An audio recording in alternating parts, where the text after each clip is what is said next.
ஆசீர்வதிக்கப்பட்ட வீடு. Praise the Lord. வீடு என்பது வாழ்க்கைக்கு ஒரு அர்த்தத்தை கொடுக்கக்கூடியது. இது அன்பினாலும் அரவணைப்பினாலும் கட்டப்படவில்லை என்றால் அது 4 சுவர்களால் எழுப்பப்பட்ட வெறும் கட்டிடம்தான். ஆனால் இந்த வீடானது எப்பொழுதும் சந்தோஷத்தினால் நிரம்பி காணப்பட வேண்டும் என்றால் அது ஆண்டவரால் ஆசீர்வதிக்கப்பட்டிருக்க வேண்டும். அதனால்தான் தாவீது 1 குறிப்பேடு 17:27 இவ்வாறு சொல்கிறார்: உமது அடியானின் வீடு என்றும் உமக்கு முன்பாக நிலை நிற்கும்படி அதற்கு ஆசி வழங்கினீர். ஏனெனில் ஆண்டவரே, உமது ஆசி பெற்றது என்றென்றும் ஆசி பெற்றதாகவே இருக்கும். இதை சொன்ன தாவீது ஒரு அரசர். பிறக்கும் பொழுது ஆடுகளை மேய்க்கக்கூடியவராக பிறந்து பின் ஆண்டவரின் ஆசீர்வாதத்தினால் அரசரானவர். ஆண்டவருக்கு முன்பாக நிலை நிற்கும்படி ஆண்டவர் அவர் வீட்டிற்கு ஆசி வழங்கினார் என்று சொல்கிறார். ஆம் அன்பானவர்களே, நமது வீட்டில் ஆசீர்வாதம் இன்று போய் நாளை மறைகின்ற ஆசீர்வாதமாக இல்லாமல் நிலை நிற்கும் ஆசீர்வாதமாய் காணப்பட வேண்டும். ஆனால் தற்பொழுது நாம் காண்பது என்ன? அருமையாக கட்டப்பட்ட அழகான கட்டிடங்கள், ஆனால் அன்பற்ற வீடுகள். அன்பா? கிலோ என்ன விலை? சமாதானமா? அப்படியென்றால் என்ன என்று கேட்கும் மனிதர்களை உள்ளடக்கிய வீடுகளைத்தான் தற்பொழுது நாம் பார்த்து கொண்டிருக்கின்றோம். ஏனெனில் நாம் ஆண்டவருக்கு முன்பாக நிலை நிற்கும்படியான ஆசீர்வாதத்தை கேட்காமல் உலகத்திற்கு முன்பாக நிலை நிற்கும்படியான ஆசீர்வாதத்தை விரும்பி அதன் பின்னால் ஓடிக்கொண்டிருக்கின்றோம் என்பதினால்தான்.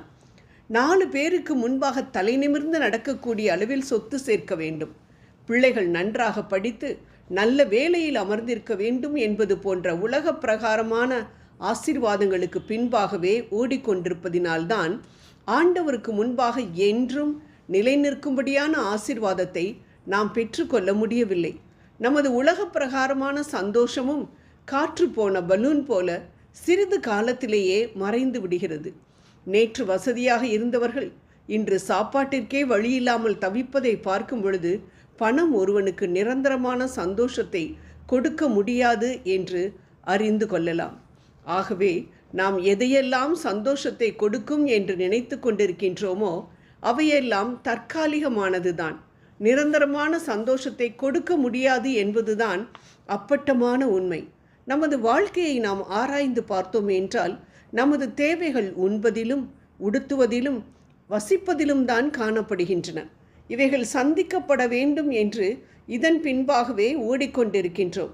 ஆனால் நம் ஆண்டவர் மத்தேயு 6:33 சொல்வது என்ன? எதை உண்போம், எதை குடிப்போம், எதை அணிவோம் என்று கவலை கொள்ளாதீர்கள். அனைத்திற்கும் மேலாக விண்ணக தந்தையின் ஆட்சியையும் அவருக்கு ஏற்புடையவற்றையும் நாடுங்கள். அப்பொழுது இவை அனைத்தும் உங்களுக்கு சேர்த்து கொடுக்கப்படும். ஆகையால் நாளைய தினத்தை குறித்து கவலைப்படாதீர்கள். ஏனெனில் நாளைய கவலையை போக்க நாளை வழி பிறக்கும். அந்தந்த நாளுக்கு அன்றன்றுள்ள தொல்லையே போதும் என்று. எவ்வளவு அருமையான போதனை! நமக்கு தேவை விண்ணக ஆசீர்வாதங்களை பெற வேண்டிய ஆசையாகத்தான் இருக்க வேண்டுமே ஒழிய உலக பிரகாரமான தேடல்கள் இல்லை. ஏனென்றால் நம் ஆண்டவர் வாக்கு மாறாத தெய்வம். கொடுத்த வாக்கை திரும்ப பெற அவர் ஒரு மறுபுத்திரன் இல்லை என்று விவிலியத்தில் நாம் வாசிக்கின்றோம். விண்ணக அரசை தேடு, அவற்றின் மேல் ஆர்வம் கொண்டிருந்தாய் என்றால் நீ தேடிக்கொண்டிருக்கும் உணவு, உடை, இருப்பிடத்தை நான் கூட்டி கொடுப்பேன் என்று சொல்லும் நம் ஆண்டவர் நிச்சயம் சொன்னபடி செய்வார்.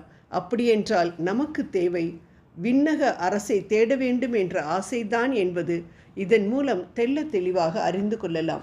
வீடு என்பது கணவன், மனைவி, பிள்ளைகளை உள்ளடக்கியது. ஆகவே ஒரு வீடானது சந்தோஷத்தினால் நிரம்பி காணப்பட வேண்டும் என்றால் அந்த வீட்டில் வசிக்கும் கணவனும் மனைவியும் பிள்ளைகளும் சந்தோஷத்தினால் நிரப்பப்பட வேண்டும். அப்பொழுதுதான் அதை ஆசீர்வதிக்கப்பட்ட வீடு என்று நாம் சொல்ல முடியும். ஆகவே அன்பானவர்களே, ஒரு குடும்பமானது சந்தோஷமாக இருக்க நாம் அனைவரும் நமது கடமைகளை சரிவர செய்தால் நம் இல்லம் சந்தோஷத்தினால் நிரம்பி வழியும் என்பதில் சந்தேகமில்லை. ஆண்டவரை நம் இல்லத்தின் தலைவராக ஏற்றுக்கொண்டு அவர் ஆலோசனையின்படி நடப்போம், வெற்றி பெறுவோம். ஆமென்.